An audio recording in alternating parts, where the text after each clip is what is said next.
สบายดีในวิดีโอนี้ก็จะมาแนะนำวิธีการตั้งค่าการพิมพ์บินอยู่ GIAC เนาะในกรณีที่เฮาขายเรียบร้อยเนาะเฮามีการแสดงหน้าบินแบบนี้ขึ้นมาตัวนี้ก็ให้มาเลือกเอาแท็บ GIAC นี้เนาะหลังจากนั้นก็คือกดพิมพ์บินสำหรับเครื่องผู้ใดที่เคยพิมพ์ปรินเตอร์น้อยมาเนาะแต่ว่าต้องการพิมพ์ GIAC ในส่วนนี้เนาะเฮาจะมาเลือกอยู่บนนี้ตัวนี้คันเป็นภาษาไทยก็อาจจะแตกต่างกันเนาะแต่ว่าให้เบิ่งที่ลำดับมันเอาเนาะตัวนี้ให้เลือกปรินเตอร์ GIAC ของเฮาหันเนาะถ้ามันบ่เห็นอยู่นี่เฮากดอยู่ลุ่มสุดอยู่นี่ภาษาอังกฤษมันจะเขียนว่า CMO เนาะส่วนภาษาไทยเนาะยังบ่แน่ใจว่ามันเขียนว่าจังได๋เฮากดมาเนาะเฮาก็ซอกเบิ่งว่าตัวใดแม่นปรินเตอร์ GIAC ของเฮาหลังจากนั้นก็คือเฮาเลือกเอาเนาะหลังจากเลือกแล้วเนาะมันจะมี more setting บนนี้ตัวนี้เนาะเพจไซส์ตัวนี้ก็จะลืมเลือกเป็น AC ในส่วนของ margin เนาะแต่ว่าเป็นภาษาอื่นเนาะก็บ่แน่ใจว่ามันเขียนว่าจังไดเนาะคันภาษาไทยภาษาอย่างต่างๆแต่หลักๆก็คือให้เบิ่งลำดับมันเอา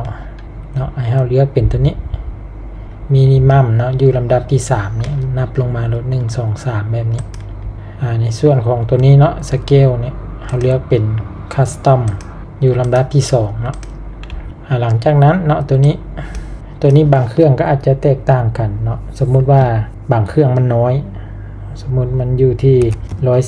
130เนาะสังเกตว่ามันจะบ่เต็มขนาดปานใดพวกนี้เฮาก็ปรับเอาเนาะสมมุติว่ามันล้นเกินเอาบางเครื่องอาจจะเป็น160สมมุติว่าเนาะมันอาจจะเกินสิ่งที่เฮาต้องเฮ็ดก็คือปรับตัวนี้แหละเนาะสิเอาเมาส์กดลูกศรนี่ก็ได้หรือว่ามักไว้ได้ก็อาจจะเขียนซะเองเนาะสมมุติ135แบบนี้มันน้อยไปเฮาก็ตื้มขึ้นไปเรื่อยๆเนาะมันใหญ่โพดเฮาก็ยับมันลงมาประมาณนี้เนาะวิธีการแบบนี้ก็คือใช้ได้ทั้ง GIAC เนาะ GIA5 แล้วก็ GIA ขนาด 80x80 ต่างๆมันสามารถเฮ็ดแบบเดียวกันเนาะหลักๆก็คือเฮาเลือกปรินเตอร์นี่แหละว่าปรินเตอร์เฮาเป็นปรินเตอร์หยังเนาะคันเป็นปรินเตอร์ 80x80 แน่นอนแหละไซส์มันก็จะน้อยลงเนาะเฮาก็ต้องได้ปรับตามสมมุติเฮาได้ขนาดที่เฮาพอใจแล้วเนาะเฮาเบิ่งประมาณนี้หลังจากนั้นเฮาก็คือลองพิมพ์เบิ่งเนาะพิมพ์เบิ่งแต่ว่าการเอาเจียใส่ปรินเตอร์เนาะจะต้องเอาเจียเข้าให้มันซึ่งให้มันตรงเนาะเวลาพิมพ์ออกมามันจึงจะตรงกันแบบนี้สมมุติว่าเจียเนาะเฮายับไปทางข้างเบื้องหนึ่งหลายมันอาจจะบ่เต็มเนาะบางทีมันจะเฮ็ดให้การพิมพ์ออกมาแล้วมันบ่เต็มตัวนี้เบื้องเวลาเฮาใส่เจียอยู่ปรินเตอร์ก็ต้องตรวจสอบจุดดีเนาะตัวนี้สมมุติว่าเฮาได้ขนาดที่เฮาต้องการแล้วเฮาก็เพียงแต่กดพิมพ์ไปเลย